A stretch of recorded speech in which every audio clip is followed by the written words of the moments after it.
বিশ্বকাপে রেকর্ডের পাতা তছনছ, মেসির জাদুকরি হ্যাটট্রিকে ক্লোজার সর্বোচ্চ গোলের রেকর্ড স্পর্শ, আলজেরিয়াকে গুঁড়িয়ে উড়ন্ত সূচনা আর্জেন্টিনার। বাংলাদেশ সহ বিশ্বজুড়ে উল্লাস। আলহামদুলিল্লাহ 0-3 ব্রাজিল শিবিরে এখন আর্জেন্টিনা সবাই সবার অবস্থা থেকে পালিয়ে যাচ্ছে। মেসির প্রথম গোলটা অনেক ভালো ছিল। Messi with a hat trick. Fourth is coming. Back to back. Messi is the greatest of all time. Lionel মেসিকে যে সবাই বলে জাদুকর, সেটা আজকে নিজের চোখে দেখলাম। Bangladesh loves Messi. Let's go Messi! সেনেগালের বিপক্ষে দাপুটে জয় ফেভারিট ফ্রান্সের। লেস ব্লু জার্সিতে এমবাপ্পের সর্বোচ্চ গোলের রেকর্ড। আমাদের সবারই প্রত্যাশা এবছরের বিশ্বকাপ ফ্রান্সেরই হবে। রাতে মাঠে নামবে রোনালদোর পর্তুগাল, বিগ ম্যাচে লড়বে হ্যারি কেইনের ইংল্যান্ড ও লুকা মদ্রিচের ক্রোয়েশিয়া। দেখছিলেন প্রধান শিরোনাম। দুপুরের সময় সঙ্গে আছি আমি ইমদাদুল হক। এবার অন্যান্য শীর্ষ সংবাদ। শ্রীমঙ্গলে ফ্যামিলি কার্ড বিতরণের তৃতীয় ধাপ উদ্বোধন প্রধানমন্ত্রীর। বিকেলে অংশ নেবেন সুধী সমাবেশে। তারেক রহমানের আগমন ঘিরে উচ্ছ্বসিত বিএনপি নেতাকর্মীরা। চট্টগ্রামের ইপিজেডে শিশু আয়াতকে 6 টুকরা করে হত্যায় আসামের মৃত্যুদণ্ড। বাকলিয়ায় শিশু ধর্ষণ মামলার রায় কিছুক্ষণ পর। 8 কার্যদিবসে বিচার কাজ সম্পন্ন। পুশিন ঘিরে সীমান্তে উত্তেজনা। কুড়িগ্রামে শূন্যরেখায় ময়মনসিংহের 6 জন, উৎকণ্ঠায় স্বজন। দিল্লির সদিচ্ছা ছাড়া সংকট নিরসন সম্ভব নয়, রাজনৈতিক উদ্যোগ নেয়ার পরামর্শ। প্রথম মুক্ত বাণিজ্য অঞ্চল হচ্ছে চট্টগ্রাম কক্সবাজারে। কর ছাড়া ব্যবসার সুযোগ। অর্থনীতি বিষয়ক মন্ত্রিসভায় সিদ্ধান্ত। দেশে পরিবর্তন আনতে কাজ করছে সরকার। এবং যুদ্ধবিরতি লঙ্ঘন করে লেবাননে হামলা। নেতানিয়াহুর কড়া সমালোচনা ট্রাম্পের। বললেন, পাশে না থাকলে অস্তিত্ব থাকত না ইসরায়েলের। ইরানকে হুঁশিয়ারি।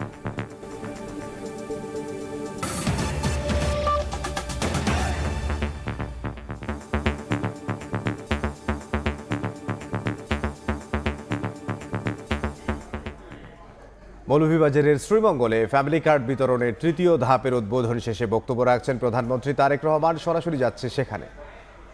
মানুষকে মানুষের ভাগ্যের পরিবর্তন করতে চায় প্রিয় ভাই বোনেরা, কিন্তু প্রিয় ভাই বোনেরা, আপনারা কি মনে করেন যেই কাজগুলো, যেই বিষয়গুলো আপনাদের চোখের সামনে দেখেছেন, আগামী 5 বছর বিএনপি এই কাজগুলো অব্যাহত রাখুক? আপনারা কি এটা চান? কে মায়েরা, আপনারা কি চান বাংলাদেশের সকল মায়েদের কাছে আমরা ফ্যামিলি কার্ড পৌঁছে দেই? আচ্ছা, ধন্যবাদ। কিন্তু কয়েকদিন ধরে দেখুন পত্র পত্রিকাগুলো, আমরা দেখছি, আমরা যে বাজেট উপস্থাপন করেছি সেই বাজেটের মধ্যে আমরা এই ফ্যামিলি কার্ডের জন্য অর্থ বরাদ্দ রেখেছি। আমরা যে বাজেট উপস্থাপন করেছি সংসদে, সেই বাজেটের মধ্যে আমরা কৃষক কার্ডের জন্য অর্থ বরাদ্দ রেখেছি। আমরা যে ফ্যামিলি বাজেট উপস্থাপন করেছি সেই বাজেটে আমরা আমাদের দেশের ছেলেমেয়েরা, স্টুডেন্টরা যাতে স্কুল কলেজে ভালো করে লেখাপড়া করতে পারে, যাতে খেলাধুলা করতে পারে, তার জন্য অর্থ বরাদ্দ রেখেছি। আমরা যে বাজেট পেশ করেছি জাতীয় সংসদে, হাজার হাজার আপনারা মানুষ সারা বাংলাদেশে যে কোটি কোটি মানুষ, তারা যাতে সঠিকভাবে চিকিৎসা পেতে পারে, সেই জন্য প্রত্যেক উপজেলা পর্যায়ে যে 50 বেডের হসপিটাল আছে, সেটিকে ইনশাল্লাহ আগামী 5 বছর আমরা 100 বেড করব। তার জন্য আমরা অর্থ বরাদ্দ রেখেছি, যাতে করে এলাকার মানুষ, উপজেলার মানুষ, গ্রামের মানুষ স্বাস্থ্য সেবা পেতে পারে, মিনিমাম স্বাস্থ্য সেবা পেতে পারে অন্তত।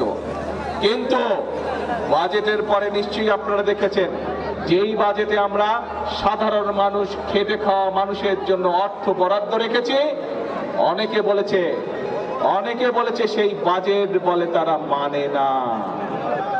দেখেছেন না পত্রিকায়, সংবাদে? আবার অনেকে বলেছে যেই বাজেটে আমরা মায়েদের জন্য ফ্যামিলি কার্ডের অর্থ বরাদ্দ রেখেছি, কৃষকদের জন্য কৃষি কার্ডের বরাদ্দ রেখেছি, প্রতিবন্ধী মানুষ, শিক্ষার্থীদের জন্য অর্থ বরাদ্দ রেখেছি, যেই বাজেটে আমরা মানুষের স্বাস্থ্য সুবিধার জন্য অর্থ বরাদ্দ রেখেছি, সেই বাজেট নাকি চানাচুরের মতো। শুনেছেন এই কথা?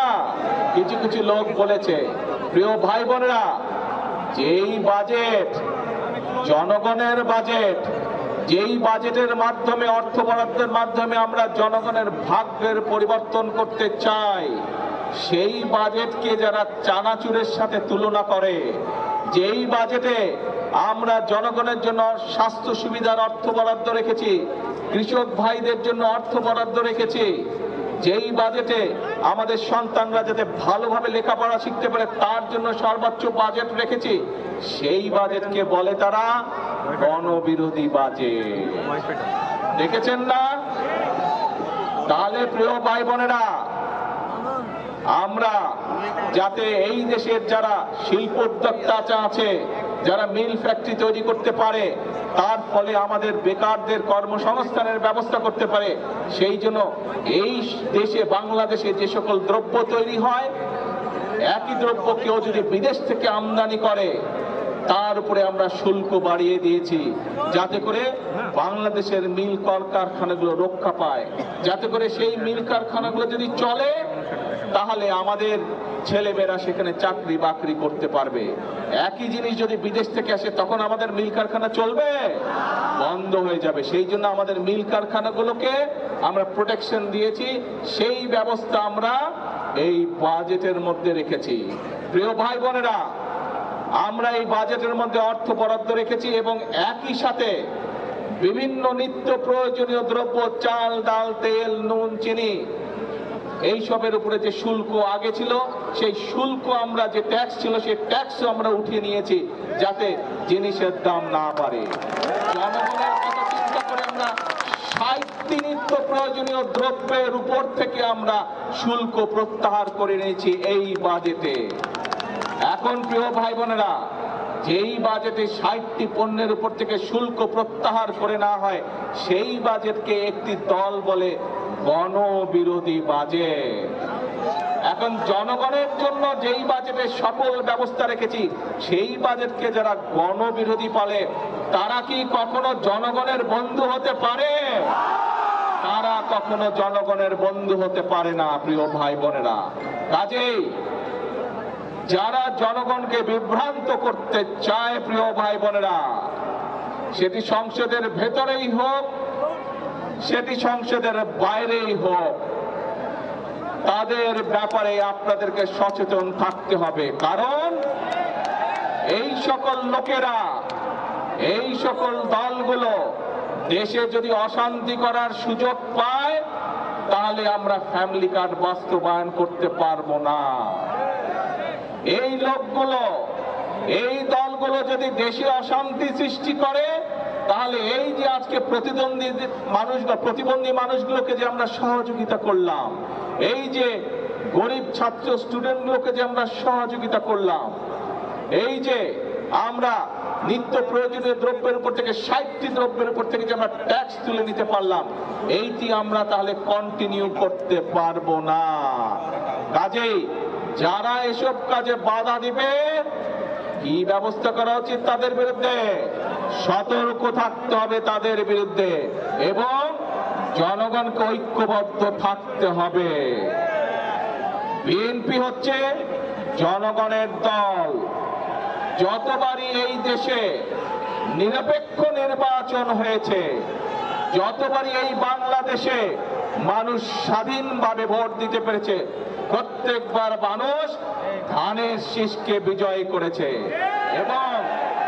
এবং এই যে মৌলভীবাজারের যতগুলো বড় বড় রাস্তাঘাট, স্কুল, কলেজ দেখেছেন, খোঁজ করে দেখুন, এগুলো সব বিএনপি মরহুম সাইফুর রহমান সাহেবের সময়ে। কাজের প্রিয় ভাই বোনেরা, কথা সাফ কথা, যদি দেশের উন্নয়নকে অব্যাহত রাখতে হয়, যদি মা বোনদের হাতে ফ্যামিলি কার্ড পৌঁছে দিতে হয়, কৃষক ভাইদের হাতে যদি কৃষক কার্ড পৌঁছে দিতে হয়, উপজেলা স্বাস্থ্য কমপ্লেক্স যেটি আছে সেটিকে 50 বেড থেকে যদি 100 বেডে করতে হয়, যদি আমাদের ভবিষ্যৎ প্রজন্ম, আমাদের সন্তানদের শিক্ষার ব্যবস্থা ঠিক রাখতে হয়, তাহলে জনগণকে ঐক্যবদ্ধ থাকতে হবে। জনগণ যদি ঐক্যবদ্ধ থাকে, তাহলে কোনো ষড়যন্ত্র সফল হতে পারবে না। জনগণ যদি ঐক্যবদ্ধ থাকে, বাংলাদেশের গণতন্ত্রকে কেউ নষ্ট করতে পারবে না। বাংলাদেশের গণতন্ত্রকে কারা নষ্ট করেছিল আমরা সেটি ভালো করে জানি। আমরা দেখেছি দেশ স্বাধীনের সময়, দেশ স্বাধীনের আগে এবং পরবর্তী সময় গণতন্ত্র বিনষ্টকারী, গণতন্ত্রের বিরুদ্ধে ষড়যন্ত্রকারী সবগুলো একসাথে ছিল। মুখে মুখে বলতো আমরা একসাথে নাই, কিন্তু ভেতরে ভেতরে এরা সব সময় একসাথে কাজ করেছে এবং সকল সময়, প্রত্যেকটি সময় বিএনপি বাংলাদেশ জাতীয়তাবাদী দল সব সময় জনগণের কাতারে ছিল। সেজন্যই বিএনপির সবচেয়ে বড় শক্তি জনগণের শক্তি। সেই জন্যই বিএনপি সকল সময় বলে থাকে জনগণই আমাদের সকল ক্ষমতার উৎস। প্রিয় ভাই বোনেরা এবং প্রিয় ভাই বোনেরা, আমরা দেখেছি বিভিন্ন সময়ে যখন দেশে জনগণ যখন ফুঁসে ওঠে গণতন্ত্র রক্ষা করার জন্য, আমরা বিভিন্ন সময় দেখেছি বিভিন্ন জনকে বিদেশে চলে যেতে। খালেদা জিয়া আপনাদেরকে রেখে কোথাও যায় না। খালেদা জিয়া আপনাদেরকে রেখে কখনো কোথাও যায় নাই। খালেদা জিয়া বলেছিল বাংলাদেশই হচ্ছে আমার প্রথম ঠিকানা, বাংলাদেশই হচ্ছে আমার শেষ ঠিকানা। প্রিয় ভাই বোনরা, আমরা হচ্ছি খালেদা জিয়ার সৈনিক। কাজে বাংলাদেশই হচ্ছে আমাদের প্রথম ঠিকানা, বাংলাদেশই হচ্ছে আমাদের শেষ ঠিকানা। আমাদের একটাই কাজ, বাংলাদেশের মানুষের ভাগ্যের পরিবর্তন। আমাদের একটাই কাজ, বাংলাদেশের ভাগ্যের পরিবর্তন। শ্রীমঙ্গলে কথা বলছেন প্রধানমন্ত্রী তারেক রহমান। আমরা সরাসরি ছিলাম সেখানে। প্রধানমন্ত্রীর বক্তব্যের বাকি অংশ দেখতে ভিজিট করুন সময় টিভির ফেসবুক পেজে। এবার ফিফা বিশ্বকাপের খবর।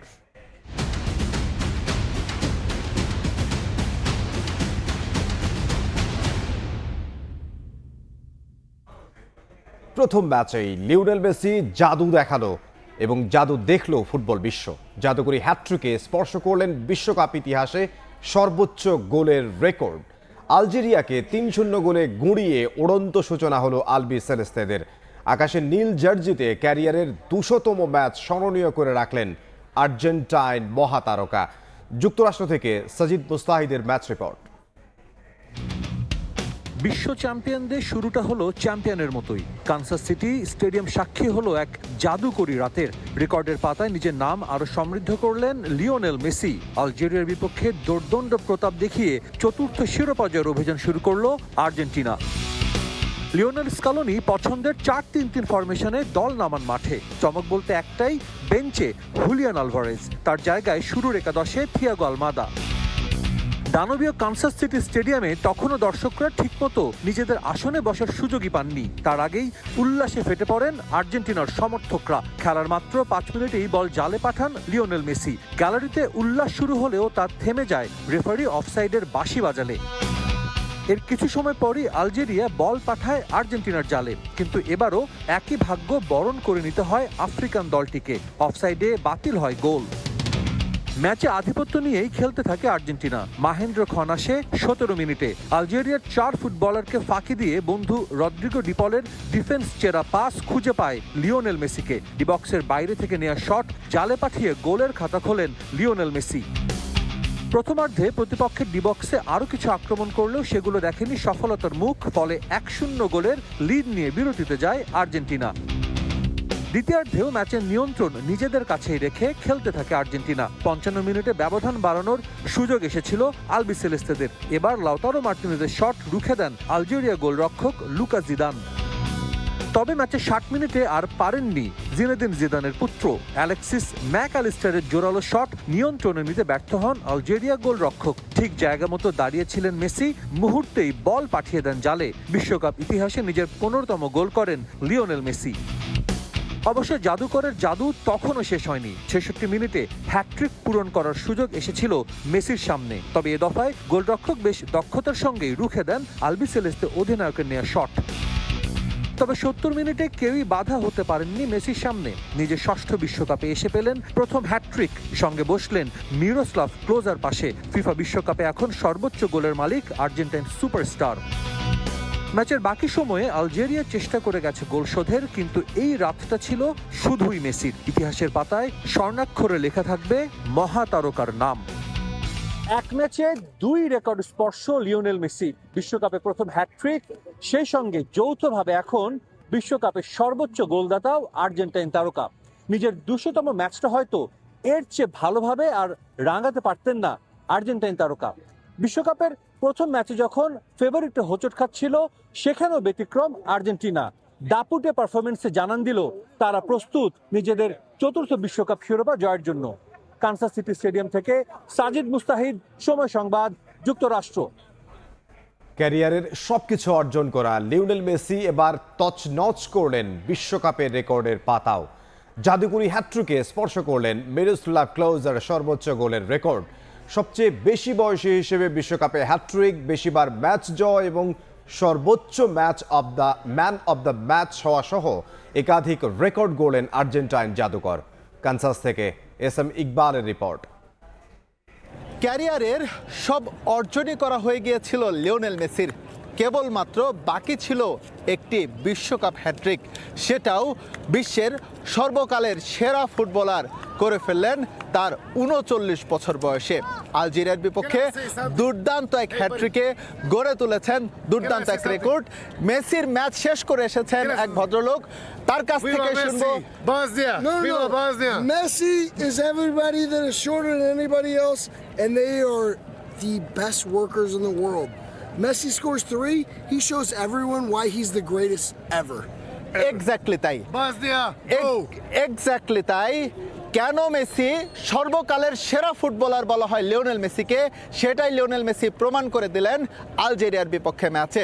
এইটা শুধুমাত্র লিওনেল মেসির কাছে একটি হ্যাটট্রিক নয়, বরং এই হ্যাটট্রিকের ফলে লিওনেল মেসি এখন বিশ্বকাপের সর্বোচ্চ গোল স্কোরার, যৌথভাবে মিরোস্লাভ ক্লোজার 16 গোলের রেকর্ডকে স্পর্শ করে। কদিন আগেই মিরোস্লাভ ক্লোজা বলেছিলেন বিশ্বকাপে তার রেকর্ড কেউ যদি ভাঙে সেটা যেন হয় লিওনেল মেসির হাত ধরে। ঠিক সেই কথাটাই লিওনেল মেসি যেন অক্ষরে অক্ষরে পালন করলেন। 2014 বিশ্বকাপে এই 16 গোলের রেকর্ড গড়েছিলেন মিরোস্লাভ ক্লোজা। এর আগে এই রেকর্ডটা ছিল ফেনোমেনন রোনালদোর, যিনি করেছিলেন 2006 সালে। তার এই রেকর্ড টিকে ছিল 8 বছর, মিরোস্লাভ ক্লোজার 12 বছর, অর্থাৎ এক যুগের রেকর্ড একেবারে বিশ্বকাপের প্রথম ম্যাচেই ধূলিসাৎ করে দিলেন লিওনেল মেসি। যদিও কিলিয়ান এমবাপে তিনিও জোড়া গোল করে তার গোল সংখ্যা এখন 14, যেটা লিওনেল মেসির এই ম্যাচে মাঠে নামার আগে ছিল 13। তিনি লিওনেল মেসিকে টপকে সামনে গিয়েছিলেন। লিওনেল মেসি এই ম্যাচে হ্যাটট্রিক করে নিজের গোল সংখ্যাটা এখন নিয়ে গেলেন সবার উপরে। ক্যারিয়ারের শেষ বেলায় এসে, শেষ বিশ্বকাপে এসে তার হাতে বোধহয় আরো একটি শিরোপা শোভা পাচ্ছে। এই স্বপ্ন আর্জেন্টাইন ভক্তরা এখন দেখতেই পারেন। কানসাসের অ্যারোহেড স্টেডিয়াম থেকে এস.এম. ইকবাল, সময় সংবাদ, যুক্তরাষ্ট্র। এদিকে লিওনেল মেসির জাদু দেখে উড়ে গেছে ভক্তদের সব আক্ষেপ। টিকিটের উচ্চ মূল্য সহ নানা ঝক্কি পোহালেও প্রিয় দলের পারফরমেন্সে উচ্ছ্বসিত তারা। টানা দ্বিতীয় শিরোপা জয়ের আশা আকাশে নীল সমর্থকদের। কানসাস থেকে এস.এম. ইকবালের আরও একটি রিপোর্ট। এমন একটা পারফরমেন্স দেখার পর কারো মাঝে বিন্দুমাত্র আক্ষেপ থাকার সুযোগ নেই। ছিল না কানসাসের অ্যারোহেড স্টেডিয়ামে আর্জেন্টিনা আলজেরিয়া ম্যাচ উপভোগ করে বের হওয়া প্রায় লাখখানেক দর্শকের। ম্যাজিশিয়ানের জাদুমন্ত্রে তারা বিমোহিত। যেখানে কোনো অপূর্ণতা নেই, আছে প্রশান্তি আর ইতিহাসের সাক্ষী হওয়ার নিদারুণ এক উপলক্ষ। বিশ্বকাপের আগে এই আর্জেন্টিনা দল নিয়ে শঙ্কা ছিল, ভয় ছিল চটে পড়া লিওনেল মেসিকে ঘিরেও। তবে কানসাসে যা করে দেখালেন লিও তা অতিমানবীয়, অনন্য। এখন তাই উড়ে গেছে শঙ্কা, বড় হয়েছে স্বপ্ন। We're super excited, man. La cuarta, the fourth is coming. Back Get your back. He's the best. He made our dream to see. Messi's winning another World Cup. If Messi's in this form, they can win again. বিশ্বকাপের আগে প্রস্তুতি ম্যাচে নেদারল্যান্ডসকে হারিয়ে চমক উপহার দেয়া আলজেরিয়াকে নিয়ে সাবধান ছিলেন স্ক্যালোনি। তবে ভক্তরা মোটেও বিচলিত ছিলেন না তা নিয়ে। তাদের বাজি ছিল মেসির পক্ষে, যা 16 কলায় পূরণ করেছেন the greatest of all time. Lionel Messi is the best of all time. He's the greatest player to ever play the football. We loved it. We just came for Messi. Messi is the GOAT. Messi is the greatest of all time. No one could touch Messi. It was so cool to watch him. Lionel মেসিকে যে সবাই বলে জাদুকর, সেটা আজকে নিজের চোখে দেখলাম। It's a hat trick from Messi. What else you can get from your life? Hat trick, baby. Messi with a hat trick. Amazing. I know Bangladesh loves Messi. Let's go Messi! Messi is a great player, but unfortunately he's not playing for us. He always gives us the best. We have the best. It's too bad he's not going to play anymore, but everyone should see him once in their lifetime. বিশ্বকাপে আর্জেন্টিনাকে ফেভারিটের তালিকায় রাখলেও hot ফেভারিটের তালিকায় রাখেননি অনেক বিশ্লেষক। তবে এমন একটা শুরুর পর এখন বদলে যাচ্ছে দৃশ্যপট। যদিও ভক্তরা সাবধানী, আবেগে না ভেসে এগোতে চান সিঁড়ির প্রতিটি ধাপ ধরে। টিকিটের উচ্চ মূল্য সহ নানা প্রতিবন্ধকতায় এই ম্যাচের আগে কিছুটা হলেও বিরক্তই ছিলেন ভক্তরা। তবে লিওনেল মেসির অমন একটা জাদুকরী পারফরমেন্সের পর এখন বদলে গেছে পুরো দৃশ্যপট। টাকা পয়সা আর ঝক্কি ঝামেলার চিন্তাবাদ মেসি ভক্তদের গন্তব্য এবার কানসাস থেকে সোজা ডালাস। কানসাসের অ্যারোহেড স্টেডিয়াম থেকে SM ইকবাল, সময় সংবাদ, যুক্তরাষ্ট্র। মেসি ম্যাজিকে উচ্ছ্বাসে মাতে ঢাকা বিশ্ববিদ্যালয়ে বড় পর্দায় খেলা দেখতে আসে আর্জেন্টাইন সমর্থকরা। একের পর এক গোলে স্লোগানে প্রকম্পিত হয় TSC প্রাঙ্গণ। সমর্থকদের আশা, টানা 2 বিশ্বকাপ জয়ের রেকর্ডও গড়বে আলবি সেলেস্তেরা। বিশ্বকাপ ফুটবলকে ঘিরে বাংলাদেশে যে উন্মাদনা, তার প্রাণকেন্দ্র ঢাকা বিশ্ববিদ্যালয়ের TSC। ঢাকা বিশ্ববিদ্যালয়ের মহসিন হলের মাঠেও ফুটবল খেলা দেখানো হচ্ছে এবং সকাল থেকেই খেলা শুরুর আগে থেকেই এখানে শিক্ষার্থীরা এবং ফুটবল ভক্তরা এসে হাজির হয়েছেন। তারা পুরো 90 মিনিট, প্রায় 100 মিনিটের খেলা প্রাণ ভরে উপভোগ করেছেন। মেসির খেলায় প্রতিটি মুহূর্তে মুহূর্তে তারা হর্ষধ্বনি দিয়েছেন এবং গোলের পর খেলা শেষে তারা ব্যাপক হই হুল্লোড়, আনন্দ উচ্ছ্বাসে মেতে ওঠেন। ভালো এনজয় করলাম সবাই মিলে। আমরা খুবই আনন্দিত, মেসির পায়ে আমরা 3টা গোল দেখতে পেরেছি। ব্রাজিল বর্তমানে যার যার অবস্থান থেকে পালিয়ে যাচ্ছে। ব্রাজিল শিবিরের অবস্থা এখন ওনারা গুপ্ত অবস্থায় আছে। ব্রাজিল ফ্যানদের একটাই কথা বলতে চাই, ভাই অনেক গরম পড়ছে, তোমরা এখন 7 আপ খায় ঘুমিয়ে পড়ো। আমার মনে হয় মেসি যখন মাঠের থেকে চলে যাবে তখন মনে হয় আর্জেন্টিনার যারা আছে তারা নিজেদের সাহস হারায় ফেলবে। সো মেসি থাকাটাও দরকার। আমরা ওদেরকে মনে হয় এতটাও পচাই না, ওরা আমাদেরকে যতটা 7 আপ বলে পচায়। তো আমি এখানে ঢুকছি, সবাই 7 আপ করতেছে। সব গোয়ার ভিতর বেড়ে গেছে, সব পলায় গেছে, একটাও নাই গা, সব জাতির রুটি ফালায় বাকছে। তার যে ফ্যান পেজ আছে সবাই তার প্রতি সন্তুষ্ট। ইনশাআল্লাহ আমরা এবার জিতবো। আমার মনে হয় মেসি যখন মাঠের থেকে চলে যাবে তখন মনে হয় আর্জেন্টিনার যারা আছে তারা নিজেদের সাহস হারায় ফেলবে। সো মেসি থাকাটাও দরকার। আমরা ওদেরকে মনে হয় এতটাও পচাই না, ওরা আমাদেরকে যতটা 7 আপ বলে পচায়। তো আমি এখানে ঢুকছি, সবাই 7 আপ করতেছে। আলজেরিয়ার বিপক্ষে এই জয়ের ফলে এবং মেসির হ্যাট্রিকের ফলে সমর্থকদের প্রত্যাশা আরও বেড়ে গেল। তারা বলছেন 2022 সালের ধারাবাহিকতায় এইবারও তারা এই চ্যাম্পিয়ন ট্রফি ধরে রাখবেন। অনেক বেশি এক্সাইটেড ছিলাম আর আলহামদুলিল্লাহ ভালো করছে। চিলাইতে গলা ভেঙে গেছে, দেখতাছেন অনেক ভালো লাগছে। অনেক এমন খেলা ব্রাজিল জীবনে খেলছে। আমার তো খুবই ভালো লাগছে, একদম শুরু থেকেই খুব হাইপড আপ ছিল, একদমই বোরিং লাগে নাই। TSC-তে ফার্স্ট টাইম দেখা, ফার্স্ট টাইম মেসির হ্যাট্রিক, আর্জেন্টিনা জিতা অসাধারণ। আমার লাইফে সবচেয়ে বেস্ট জিনিস ক্রিয়েট হয়েছে, মেসি 3টা গোল দিচ্ছে। আর্জেন্টাইন সমর্থকদের পাশাপাশি এখানে কিন্তু ব্রাজিল এবং অন্যান্য দেশের সমর্থকরাও খেলা দেখতে এসেছিলেন। তারা খেলার ফাঁকে ফাঁকে যখন আলজেরিয়া আক্রমণ করছিল তখন তারা হর্ষধ্বনি দিচ্ছিল, কিন্তু শেষ পর্যন্ত তাদের এই হর্ষধ্বনি টিকেনি। তবে ব্রাজিল সমর্থকরাও বলছেন যে তারা দ্বিতীয় ম্যাচ থেকে হয়তো সামনের দিকে আগাবেন এবং আর্জেন্টাইন সমর্থকরাও তারা এখন পরবর্তী ম্যাচগুলোতে ভালো করে, প্রত্যেকটা ম্যাচ বাই ম্যাচ ভালো করে একেবারে ফাইনাল পর্যন্ত যাওয়ার প্রত্যাশা রাখছেন। ঢাকা বিশ্ববিদ্যালয়ের TSC থেকে আব্দুল্লাহ শাফি, সময় সংবাদ, ঢাকা। বিশ্বকাপের দারুণ সূচনায় সারা দেশেই উল্লাসে মাতে আর্জেন্টাইন সমর্থকরা নেচে গিয়ে উদযাপন করেন প্রিয় দলের জয়।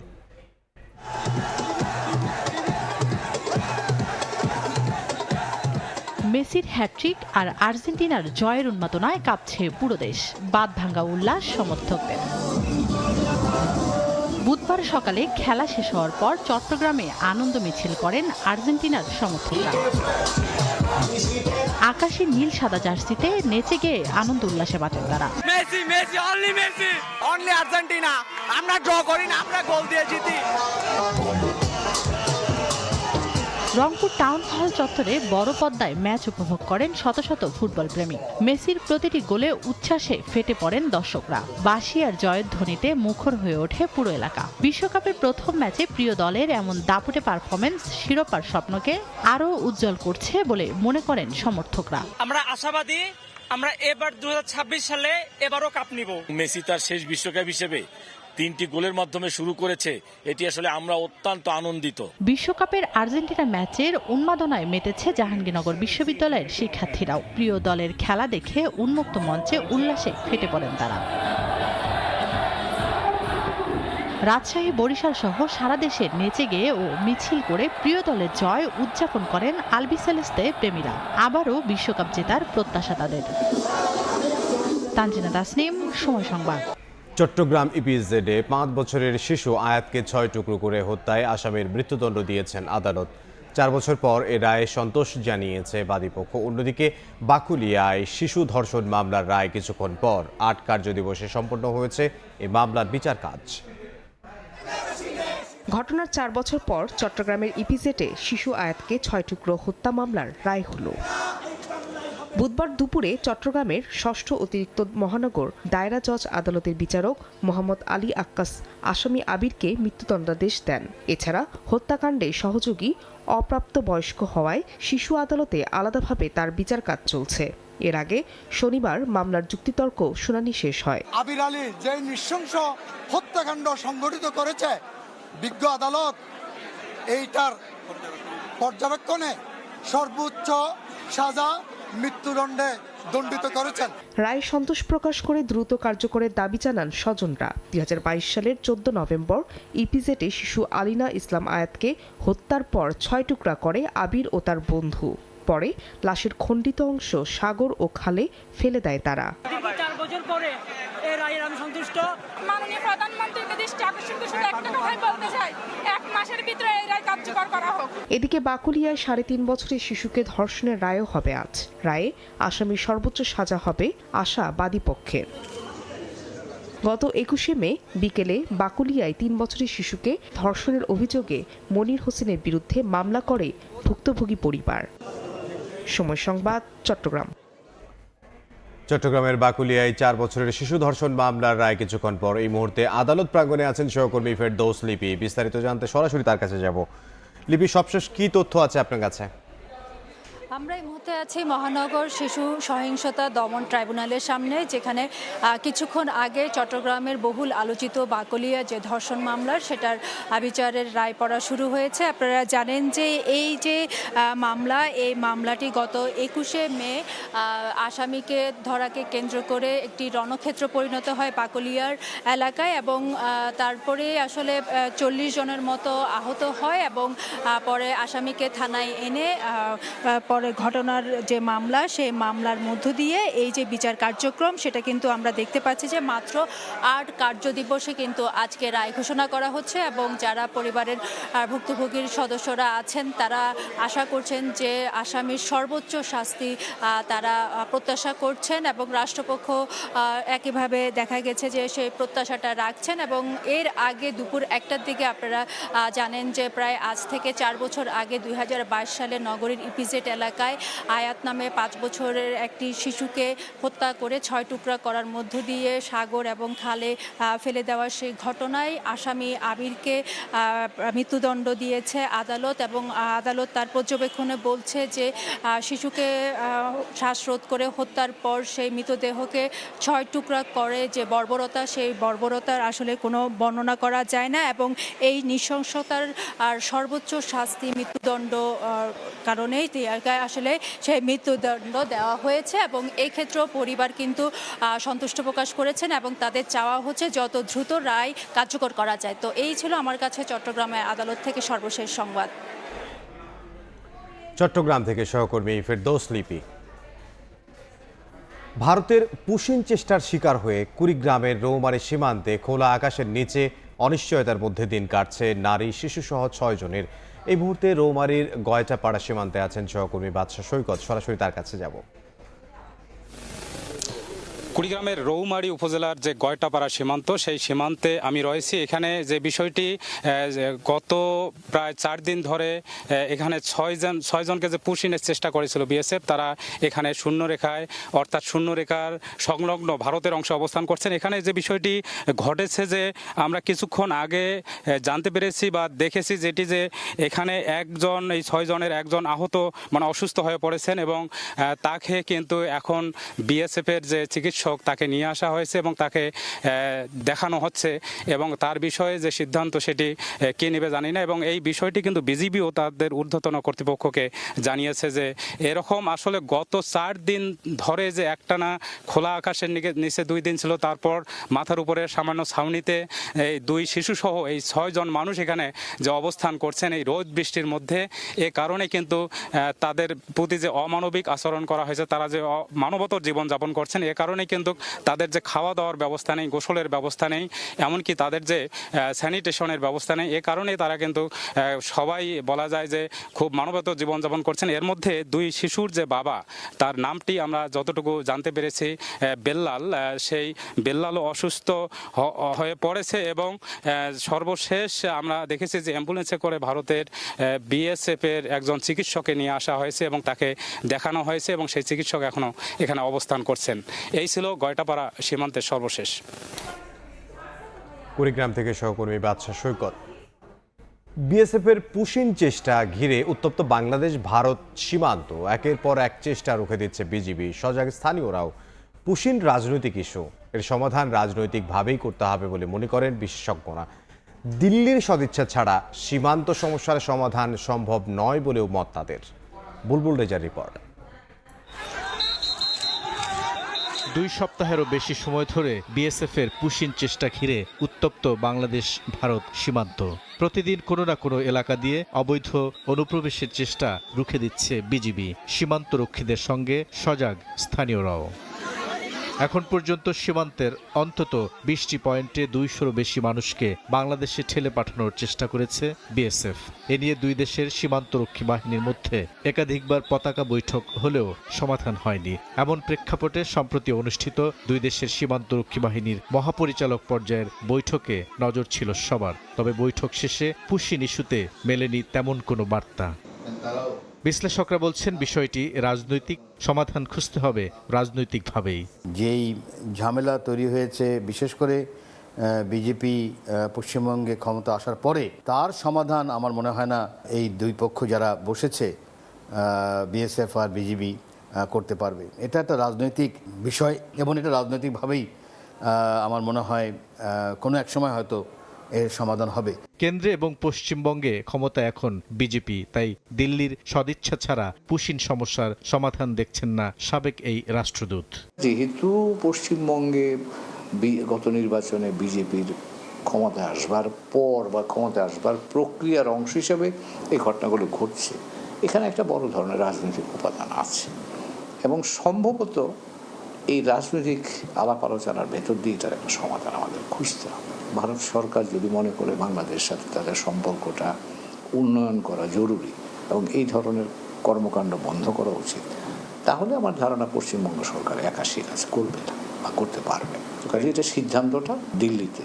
আগে আমরা পশ্চিমবঙ্গের উপর ভরসা রাখতে পারতাম, এখন ভরসাটা দিল্লির উপর রাখতে হবে। এবার বিজেপি বিএসএফ বৈঠকের পর প্রথাগতভাবে যৌথ বিবৃতি না দেওয়ার বিষয়টিও ইতিবাচক ইঙ্গিত বহন করে না বলে মত বিশেষজ্ঞদের। বুলবুল রেজা, সময় সংবাদ, ঢাকা। দেশে প্রথমবারের মতো 2টি মুক্ত বাণিজ্য অঞ্চল করতে যাচ্ছে সরকার। 600 একর এলাকা নিয়ে চট্টগ্রামের মাতারবাড়ি বন্দরের কাছে একটি এবং চট্টগ্রাম বন্দরের কাছে আরেকটি মুক্ত বাণিজ্য অঞ্চল গঠন করা হবে। বিনিয়োগকারীরা কর ছাড়া ব্যবসার সুবিধা পাবেন বলে জানিয়েছেন মন্ত্রিপরিষদ সচিব নাসিমুল গনি। এছাড়া চট্টগ্রামের আনোয়ারায় চীনা ইপিজেড এর কাজ এগিয়ে নিতে বেসরকারি প্রতিষ্ঠানের সঙ্গে চুক্তির সিদ্ধান্ত হয়েছে। সচিব আরও বলেন, দেশে পরিবর্তন আনতে দ্রুত কাজ করছে সরকার। প্রশাসনকেও স্পষ্ট নির্দেশনা দেওয়া হয়েছে। কয়েক বছর ধরেই বিনিয়োগ খরায় ভুগছে দেশ। 2024-25 অর্থ বছরে বিনিয়োগ প্রস্তাব কমেছে 58%, যা 2018-19 অর্থ বছরের পর সবচেয়ে কম। বেসরকারি খাতে ঋণ প্রবৃদ্ধিরও 4 বছরের মধ্যে সর্বনিম্ন। অর্থনীতি পুনরুদ্ধারে দেশি বিদেশি বিনিয়োগ বাড়াতে দেশে প্রথমবার মুক্ত বাণিজ্য অঞ্চল প্রতিষ্ঠা করবে সরকার। বুধবার সচিবালয়ে অর্থমন্ত্রীর সভাপতিত্বে সরকারি ক্রয় ও অর্থনীতি বিষয়ক মন্ত্রিসভা কমিটির বৈঠকে এই সিদ্ধান্ত হয়। বৈঠক শেষে ব্রিফিংয়ে মন্ত্রিপরিষদ সচিব জানান, চট্টগ্রাম ও কক্সবাজারে 600 একর জায়গায় হবে দুটি মুক্ত বাণিজ্য অঞ্চল। এখানে কর ছাড়া ব্যবসার সুযোগ পাবেন বিনিয়োগকারীরা। এছাড়া চট্টগ্রামের আনোয়ারা চীনা অর্থনৈতিক ও শিল্পাঞ্চল স্থাপনে বেসরকারি কোম্পানির সঙ্গে চুক্তি সইয়ের নীতিগত অনুমোদন দেওয়া হয়েছে। আমরা একটা কোম্পানি করতে যাচ্ছি যারা চাইনিজ ইপিজেডটাকে করবে বাংলাদেশের, তাদের সাথে চাইনিজদের সাথে একটা চুক্তি হবে। এটা অর্থনৈতিক থেকে যে অন প্রিন্সিপাল আমরা এগ্রি করেছি যে এটা হবে মাতাবাড়ি বন্দরের কাছে। আর একটা হচ্ছে যে চিটাগংয়ের পোর্টের কাছে বাংলাদেশে প্রথমবারের মতো মুক্ত বাণিজ্য অঞ্চল করতে যাচ্ছি আমরা। মুক্ত বাণিজ্য অঞ্চল মানে সেই জায়গায় কোনো কাস্টমসের কোনো আইন কানুন প্রযোজ্য হবে না, এবং সেটাতে আমাদের দেশের থেকে এক্সপোর্ট বাড়ার সম্ভাবনা অনেক বেশি বেড়ে যাবে। রাশিয়া ও সৌদি আরব থেকে 55,000 মেট্রিক টন ইউরিয়া সার এবং জুন জুলাইয়ের জন্য স্পট মার্কেট থেকে 2 কার্গো এলএনজি সংগ্রহের সিদ্ধান্ত নিয়েছে ক্রয় সংক্রান্ত মন্ত্রিসভা কমিটি। হরমুজ বন্ধ হতে আমাদের জন্য খুব বড় বিপদ হয়ে গেছে। আমাদের যে রেগুলার যে চুক্তি আছে সেই অনুযায়ী আমরা এলএনজি গুলো নিয়ে আসতে পারছি না। এইগুলোর জন্য আমাদেরকে স্পট কোটেশন মার্কেট থেকে কিনতে হয়। এর মধ্যে 3টা কার্গোর কথা বলা হয়েছিল, তার মধ্যে 2টো আমরা নিয়েছি, বলেছি আর একটা আমরা একটু দেখে আর একটু ওয়েট করি। যদি 4 মাসে সরকারের কার্যক্রম নিয়ে জানতে চাইলে সচিব জানান, জনগণের প্রত্যাশা পূরণে দ্রুত কাজ করছে সরকার। দেশের বিভিন্ন ক্ষেত্রে পরিবর্তন আনার চেষ্টাও অব্যাহত রয়েছে। সরাসরি ক্রয় পদ্ধতি অনুসরণে রাশিয়া থেকে ইউরিয়া সার আমদানির নীতিগত অনুমোদনের প্রস্তাব। গভর্নমেন্ট টু গভর্নমেন্ট কন্ট্রাক্ট থাকে, তাদের ওখান থেকে আমরা কিনে আনতেছি 30,000 মেট্রিক টন। শফিকুজ্জামান রুবেল, সময় সংবাদ, ঢাকা। দেশের বাইরের খবর, পরমাণু অস্ত্র তৈরির চেষ্টা করলে ইরানের উপর নরক নেমে আসবে বলে হুঁশিয়ারি দিয়েছেন মার্কিন প্রেসিডেন্ট ডোনাল্ড ট্রাম্প। একই সঙ্গে তেহরান ওয়াশিংটন সম্পর্ক স্বাভাবিকের দাবিও করেছেন তিনি। দ্রুত ইরানের সঙ্গে আনুষ্ঠানিক চুক্তি ও পরবর্তী আলোচনা হবে বলে G7 সম্মেলনে আশাবাদ ব্যক্ত করেন মার্কিন প্রেসিডেন্ট। লেবানন ইস্যুতে ইসরায়েলি প্রধানমন্ত্রীর কড়া সমালোচনাও করেন ডোনাল্ড ট্রাম্প। বলেন, পাশে না থাকলে ইসরায়েলের অস্তিত্ব থাকতো না। যুদ্ধ বন্ধে ইরানের সঙ্গে এরই মধ্যে ডিজিটালি সমঝোতা স্মারক সই হয়েছে যুক্তরাষ্ট্রের। শুক্রবার তা আনুষ্ঠানিকভাবে স্বাক্ষর হওয়ার কথা রয়েছে। এরপর 2 দেশের মধ্যে শুরু হবে পরবর্তী ধাপের আলোচনা।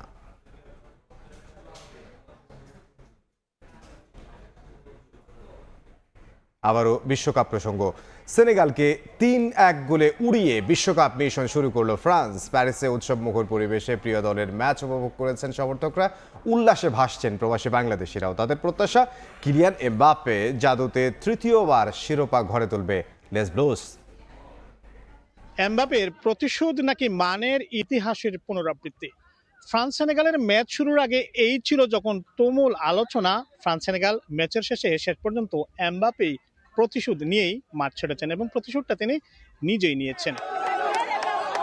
ফ্রান্স সেনেগাল ম্যাচের প্রথমার্ধে ফ্রান্সকে সেই ছন্দে দেখা যায়নি, তবে দ্বিতীয়ার্ধে ফ্রান্স ছন্দে ফিরে আক্রমণ এবং পাল্টা আক্রমণের মধ্যেই খেলা চলতে থাকে। 66 মিনিটের মাথায় শেষ পর্যন্ত এমবাপ্পেই প্রথম গোল দিয়ে ফ্রান্সকে এগিয়ে নিয়ে যান। তখন দর্শকদের ছিল বাদ ভাঙা উল্লাস। ফ্রান্স যারা বাঙালি আছি এখানে প্যারিসে বসবাস করি, আমাদের সবারই প্রত্যাশা এবছরের বিশ্বকাপ ফ্রান্সেরই হবে। তবে কিছুক্ষণের মধ্যেই সেনেগাল গোল পরিশোধ করলেও শেষ পর্যন্ত সেটি টেকেনি। অফসাইডের কারণে রেফারি সেটি বাতিল করেন। 82 মিনিটে বার্কোলা আরেকটি গোল দিয়ে ফ্রান্সকে এগিয়ে নিয়ে যান। তবে সেনেগালও 1 গোল পরিশোধ করে। তবে শেষের দিকে কিলিয়ান এমবাপ্পে আরেকটি গোল দিয়ে ফ্রান্সকে এগিয়ে নিয়ে যান। ফ্রান্স সেনেগালের ম্যাচ ঘিরে রাজধানী প্যারিসের বেশ কয়েকটি স্থানে ফ্যান জোন স্থাপন করা হয়েছিল। সেগুলো ছিল দর্শকদের উপচে পড়া ভিড়। ফ্রান্সের জয়ে উচ্ছ্বাস প্রকাশ করেছেন ফরাসি ফুটবল সমর্থকরা। শেষ পর্যন্ত 3-1 গোলের ব্যবধানে 24 বছর পর প্রতিশোধ নিয়েই মাঠ ছেড়েছে ফ্রান্স। ফরাসি ফুটবল সমর্থকদের প্রত্যাশা, তৃতীয়বারের মতো বিশ্বকাপ জয় করে ঘরে ফিরবে দ্বিতীয় দেশমের শিষ্যরা। রাজধানী প্যারিস থেকে মোহাম্মদ লুৎফুর রহমান বাবু, সময় সংবাদ। এ পর্যায়ে শীর্ষ সংবাদগুলো জানিয়ে দিচ্ছি আরও একবার।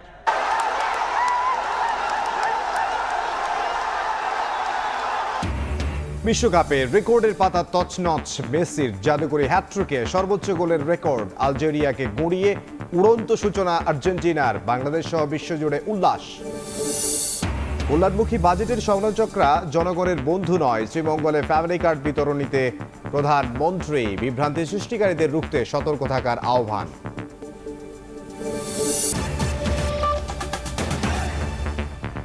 এই ছিল দুপুরের সময়ে বিশ্বকাপ ফুটবলের মহাযজ্ঞ সরাসরি সম্প্রচার করছে সময় টেলিভিশন। দেখতে চোখ রাখুন সময়ের পর্দায়। এরপর বিভাগীয় সময় নিয়ে সঙ্গে থাকবেন সহকর্মী আলিশা ইসলাম। ধন্যবাদ ইমদাদ। বিভাগীয় সময় নিয়ে আসছি কিছুক্ষণ পর, সঙ্গে থাকুন সময়।